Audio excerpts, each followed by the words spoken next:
arrivé, j'étais très lié avec un réalisateur qui s'appelle Guy Gilles, qui est décédé.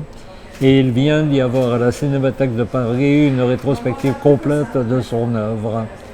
On a été élevés pratiquement ensemble à Alger. Et un soir, il vient à la maison et je lui montre la musique de ce qui devait être une chanson.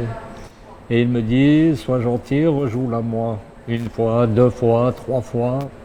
Et je lui dis, bon ben, tu as entendu la musique, que veux-tu de plus? Et il me dit, ce que je veux, c'est la musique de mon film. Parce qu'il était en train d'écrire son premier long métrage, L'amour à la mer.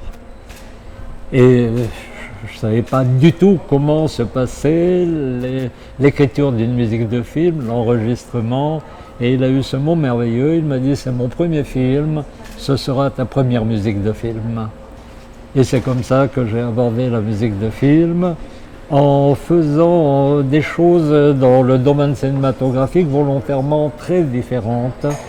Parce qu'on vous met très rapidement une étiquette et j'ai fait au départ beaucoup de musique pour des films d'arrêt d'essai, romantiques, etc.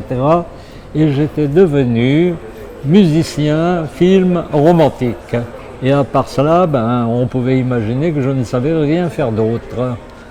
Et peu à peu, j'ai fait d'autres choses grâce à la télévision. Parce que j'ai pu écrire beaucoup de musique pour des émissions d'enfants. Donc là, je suis devenu musicien pour enfants. Et puis ensuite, il y a eu une merveilleuse aventure avec Jean-Paul II, le pape, parce que j'ai écrit les musiques d'un album de ses poèmes. J'ose insister sur le fait que j'ai été choisi par lui. Et donc là, j'aurais pu devenir musicien religieux. Et j'ai voulu limiter cela au poème de Jean-Paul II.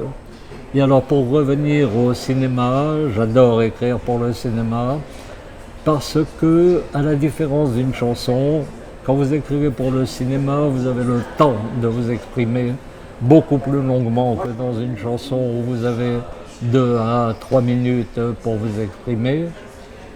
Et d'autre part, ce qu'il y a d'intéressant dans une écriture cinématographique, c'est que vous pouvez montrer qu'avec le même thème, on peut écrire des orchestrations totalement différentes et avec le même thème, présenter quelque chose d'heureux, de malheureux, et c'est ça qui est merveilleux cinématographiquement. Voilà, donc j'ai fait pratiquement tous les films de Guy Gilles, tous les derniers films de Gérard Blin. J'ai fait beaucoup de musique de courts-métrages, à l'époque où il y avait les courts-métrages qui passaient avant les longs-métrages en salle.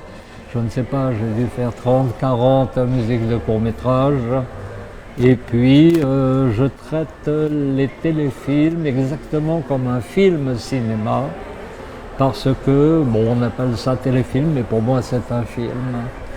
Voilà, et puis, au gré des demandes de producteurs ou surtout de réalisateurs, je fais telle ou telle chose. Et là, par exemple, je viens d'écrire la musique d'un, disons, moyen métrage très intéressant qui pour l'instant est dans les 300 choisis par Sundance Canal sur les 2000 choisis à l'origine.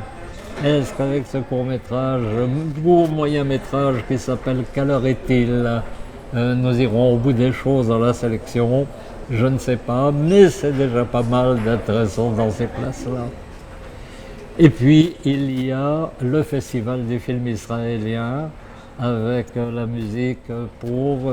moi, j'adore participer comme cela à un festival, faire un indicatif, faire la musique d'une bande-annonce, parce qu'on épouse le festival, on épouse l'esprit de ce festival, l'esprit général des films qui sont présentés, quoique souvent ils puissent être différents, mais c'est quelque chose d'extraordinaire et moi je suis heureux du fait que Xavier m'ait demandé si je voulais bien écrire une musique pour le festival et c'est avec joie que j'ai répondu oui et que j'ai concrétisé la chose.